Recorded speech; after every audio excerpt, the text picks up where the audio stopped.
Hi friends. Avaladhikaram. இது நம்மளோட அவலதிகாரம். பேசலாமா? வாழ்க்கையின் மதிப்பு.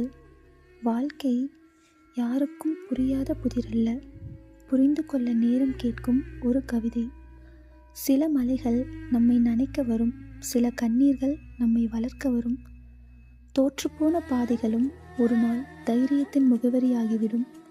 கிடைத்ததை ரசித்தால் வாழ்க்கை அழகாகும், கிடைக்காததை துரத்தினால் வாழ்க்கை சுமை. ஒவ்வொரு விடியலும் இன்னும் ஒரு வாய்ப்பு என்று சொல்லுகிறது.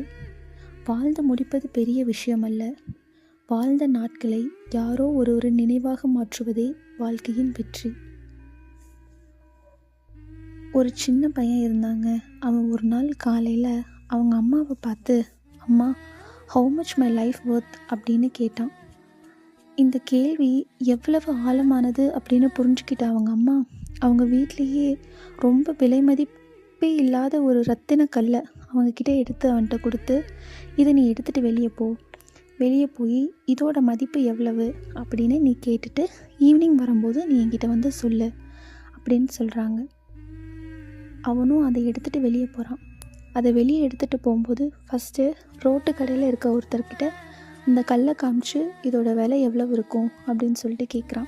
அப்போது அதுக்கு அவர் சொல்கிறாரு, இதுக்கு பதிலாக நான் உனக்கு ஒரு வாழைப்பழம் தரேன் அப்படின்னு சொல்கிறாரு. அப்போ அவன் அந்த கல்லை திரும்பி வாங்கிக்கிட்டு பக்கத்தில் இருக்க ஒரு ஜுவல்லரி ஷாப்புக்கு போகிறான். அங்கே போய் அந்த ஜுவல்லரி ஷாப்பில் கொடுக்கும்போது அந்த ஜுவல்லரி கடையில் என்ன சொல்கிறாங்கன்னா, இதோட மதிப்பு எங்களுக்கு தெரியாது, ஆனால் இது வந்து ஓல்டு எடிஷன், இப்போ வர்றது கிடையாது அப்படின்னு சொல்லி அவன்கிட்ட அதை திருப்பி கொடுத்து விட்டுடுறாங்க. அவன் அதை அப்படியே எடுத்துகிட்டு ஒரு மியூசியமுக்கு கொண்டு போகிறான். அந்த மியூசியமில் ஒரு தாத்தா இருக்கார். அந்த தாத்தா கிட்ட காணிச்சு இதோட மதிப்பு என்னன்னு சொல்லுங்கன்னு கேட்குறான். அதுக்கு அவர் சொல்கிறாரு, நான் இது வரைக்கும் பார்த்த கற்கள்லையே இது வந்து ஒரு அழகான கல், இது வந்து ஒரு அதிசயமான கல், இதுக்கு வந்து விலையே கிடையாது, இது வந்து ஒரு பொக்கிஷம், இதோட விலை என்னன்னு எனக்கு தெரியாது, ஆனால் இது வந்து விலை மதிப்பே இல்லாதது அப்படின்னு சொல்கிறாரு. சின்ன பையன் இல்லையா, அவனுக்கு எதுவுமே புரியலை. ரிட்டன் வீட்டுக்கு வரான். வீட்டுக்கு வந்து அவங்க அம்மா கிட்ட நடந்தது எல்லாத்தையும் சொல்கிறான். சொல்லிவிட்டு இதோட உண்மையான மதிப்பு தான் என்னம்மா அப்படின்னு கேட்குறான். கேட்டுட்டு இதுக்கும் என்னோடய வாழ்க்கைக்கும் என்ன சம்மந்தம் அப்படின்னு கேட்குறான். அதுக்கு அவங்க அம்மா சொல்கிறாங்க, அப்படி தான் மனுஷங்களும் அவங்கவுங்க சிச்சுவேஷனுக்கு தகுந்த மாதிரி, அவங்கவுங்கள கண்ணோட்டத்துக்கு தகுந்த மாதிரி தான் உன்னை மதிப்பிடுவாங்க. அவங்களுக்கு உன்னை பற்றி எவ்வளோ தெரியுதோ அதை வச்சு தான் உன்னை நம்புவாங்க. ஆனால் உன்னோட உண்மையான மதிப்பு அது கிடையாது அப்படின்னு சொல்கிறாங்க. சொல்லிவிட்டு நீ விலை மதிப்பே இல்லாதவன் அப்படின்னு சொல்லிட்டு அவன்கிட்ட சொல்கிறாங்க. ஆமாங்க, மனுஷங்க நம்மளை அவங்களோட கண்ணோட்டத்துக்கு தகுந்த மாதிரி தான் நம்மளை மதிப்பிடுவாங்க. ஆனால் அது நம்மளோட உண்மையான மதிப்பு இல்லைங்க. நம்மளோட உண்மையான மதிப்பு நம்மக்கிட்ட தான் இருக்குது. நம்மளோட செல்ஃப் ரெஸ்பெக்டில், டிசிப்ளினில், டிக்னிட்டியில் தான் இருக்குது. அது தாங்க நம்மளோட உண்மையான மதிப்பு, உண்மையான சுதந்திரம். எல்லோரும் டாக்டர் பர்வீன் சுல்தானா மேமை கேள்விப்பட்டிருப்போம். அவங்க ஒரு நாள் ஒரு ஸ்கூல் மீட்டிங்காக போகிறாங்க. அங்கே போகும்போது ஒரு சின்ன பொண்ணு அவங்கக்கிட்ட, மேம், எது மேம் சுதந்திரம் அப்படின்னு கேட்குறா. அதுக்கு அவங்க ஒரு பதில் சொல்கிறாங்க பாருங்களேன்.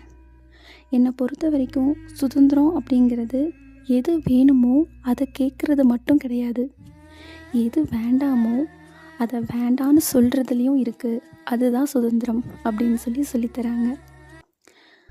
இது எவ்வளோ பெரிய உண்மைன்னு பார்த்தீங்களா? பெண்கள் மட்டும் இல்லைங்க, குடும்பத்திற்காக நிறைய விஷயத்தை தியாகம் பண்ண நிறைய ஆண்களும் இருக்காங்க. ஃபினான்ஷியல் இண்டிபெண்டன்ஸ் வாழ்க்கையில் ஃப்ரீடத்தை மட்டும்தாங்க கொடுக்கும். ஆனால் அதே ஒரு எமோஷ்னல் இண்டிபெண்டன்ஸ் இருந்துச்சுன்னா அது நம்ம லைஃபுக்கு ஸ்ட்ரென்த்து கொடுக்குங்க.